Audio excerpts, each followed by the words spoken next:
What's good, everyone? This is DJ Swac Cut Truth giving you the raw content that you deservedly need. A little switch up today.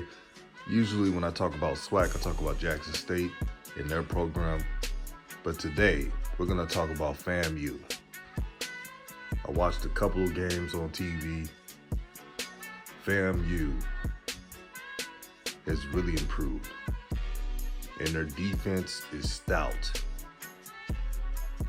You have a lot of talent on the back end, really the safeties. The safeties are playing a no-fly zone type of defense. Good luck throwing a deep ball on them because you're not going to get anywhere. The defensive line of FAMU is tenacious. Players like Isaiah Land, who is causing problems against opposing offenses. He's always at the backfield. Tackles for loss, he's wrecking shop. He's pretty much unblockable in a Swac. And the upcoming teams they play against, their offensive lines are not equipped to slow that down. So you have a tenacious D-line, and on top of that, like I stated earlier, the safeties. Marquise Bell, who is an NFL prospect. His stock is going up each game. And to add to that, the transfer from UCF, Antoine Collier, he's getting looked by NFL teams. Remember, he was all conference in the American the American Conference, the teams that, UCF play against, Houston, SMU, etc. So he's battle tested. He's played against high-powered offenses. They're clicking on all cylinders. Now, I had a partner who watched my streams. He's from Florida. He's a big Florida sports fan. Like, he roots for a lot of Florida teams, except for Florida State and Miami. And that's because he's a Florida Gator fan, but he also roots for the HBCUs out there, Bethune-Cookman, FAMU.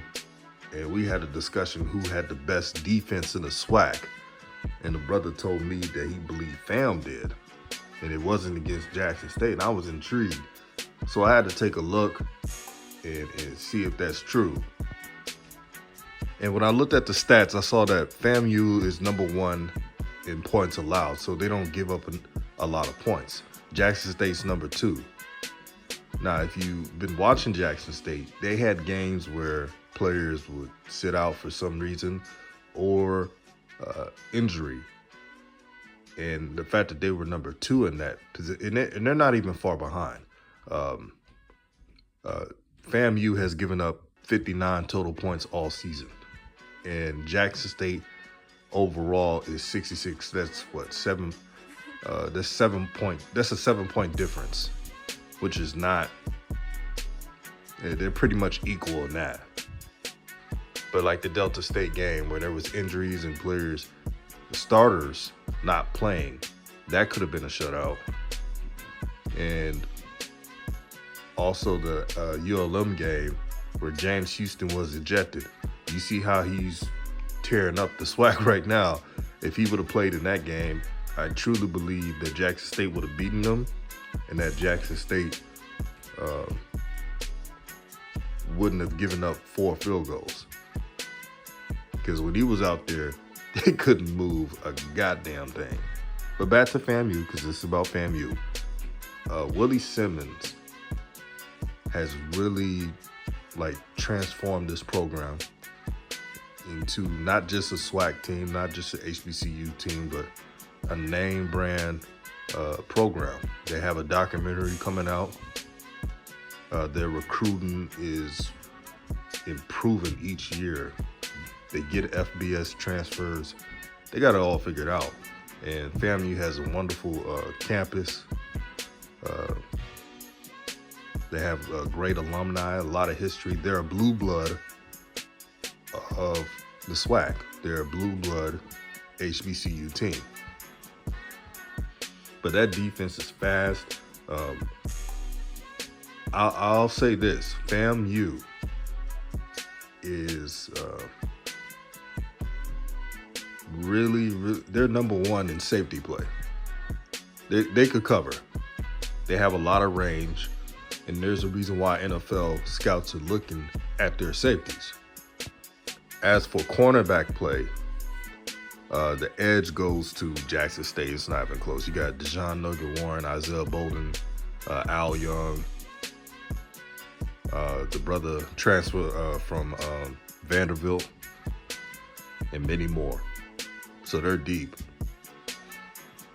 And then on the pass rush, I got to give that to Jackson State. James Houston, Niles Gaddy, Antoine Owens, the freshman, 4-star Katron Evans, who is 6'5", 320. He's the type of player that running backs don't want to run to. They rather go the other side than to go to his side, and I don't blame him because he's a menace. Jackson State, FAMU, they're really changing the game. And I wish that Jackson State and FAMU didn't play so early. I wish they would have played a little bit later. It's good what I'm seeing. Now, as for the FAMU offense, can you imagine if Ryan Stanley played on this team? With the receivers they have, Xavier Smith, the Rack Boys 2.0 or another version of it. Can you imagine Ryan Stanley playing on this team with this defense? Rashawn McKay, he's improved. He really just manages the game. Willie Simmons, and I'm going to show you this clip, he wants to push the pace, but he knows he doesn't have the quarterback to do so. Because if he had a quarterback, he would be putting up 40 and 50 points per game while still shutting teams out. But he sees that it's the best way to be conservative and to get what you can, to establish the run game, and to win games like that. When they played at South Carolina State, before they played FAMU, was scoring on a lot of people. They was generating a lot of offense. They played FAMU, and FAMU shut all that down. And they really could have shut them out, but they, put their backups in, and then they had a penalty at one of the, the fourth quarter that led to a touchdown. You take that away, that's a shutout, and it would have been multiple shutouts. So FAMU, they're not playing around. Alabama A&M, do a prayer, do something, because that defense is lethal. They're not going to allow Akil Glass to just air it out on them. If you do that, if you don't get what you can, if I'm Alabama A&M, I'm trying to do the quick game, get the ball out quick. You could try to do some deep shots, but if you do with these safeties, they will pick it off. They're literally daring teams to try to throw deep passes on them. Daring them. Because they've shown the ability to pick that ball off and sometimes take it to the house. But it should be a fun game. I expect Alabama A&M in that game to be very desperate. And for FAMU, all you really have to do is establish the run. Take a couple shots, because Alabama A&M's defense is really not good. Even their fans say it. So I'm not just trying to be rude or anything to the players, but it's really bad. Take advantage of that, take some deep shots, and get that offense going. But shout out to Willie Simmons. I see what they're doing out there. And I'm going to play this last clip of what he said about his team, the defense, the offense, and what they see themselves going forward in the Swac. And he kind of, Willie Simmons kind of was flexing in a good way when he was talking about what the Swac was telling him. when he got in there, like, oh, it's going to be so tough for him. But like he says in this clip, they're seeing how good they are. Coach, in closing, being back in the Swac the second time around, this time you have the rattler on your chest, on your heart. Just talk about being back, and again, it's about winning games and competing in HBCU football.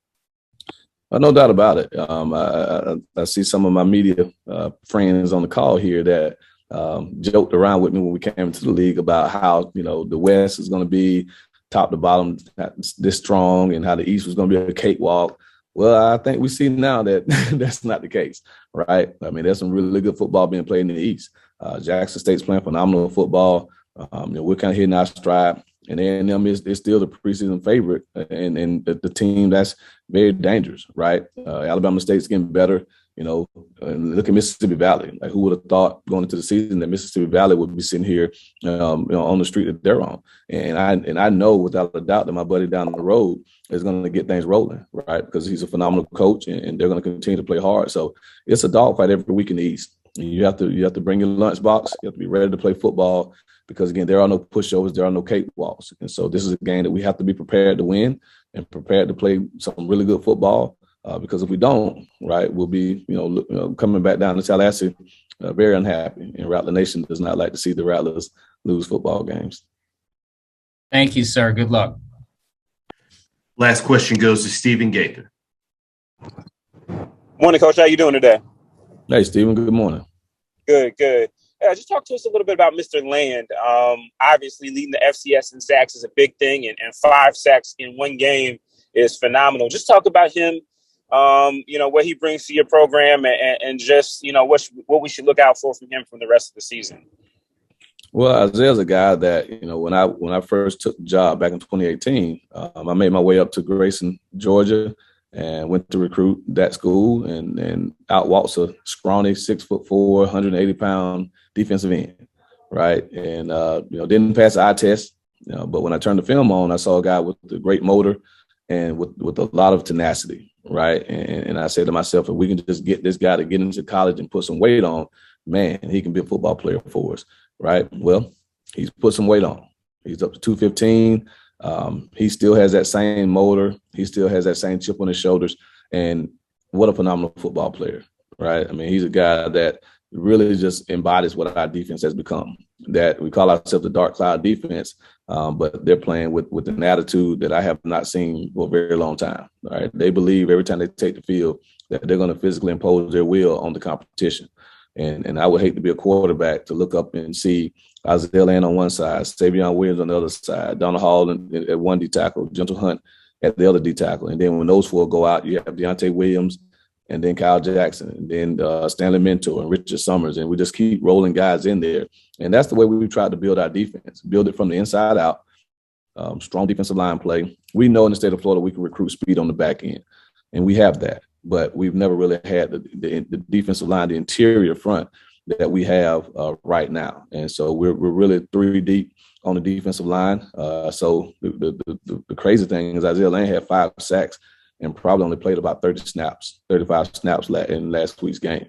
I was going through the film myself just to make sure. I said, there's no way he had 5 sacks. So I had to look at it myself. And as I'm clicking through, I'm like, hold on, he's not even in the game because we got the second team D-line in. And so the kid had, again, 5 sacks in limited action.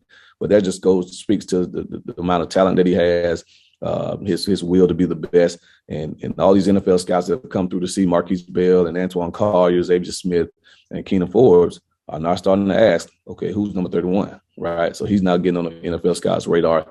And technically, with 2 seasons left to play, with continued weight gain and growth, he has a chance to fulfill his ultimate dreams of playing football at the next level too. But I'm excited to see what type of season he has as teams know who he is now, and we'll start the game plan for him. Appreciate that, Coach. Good luck this week. Thank you. Coach, as always, we appreciate your time. We look forward to speaking with you again.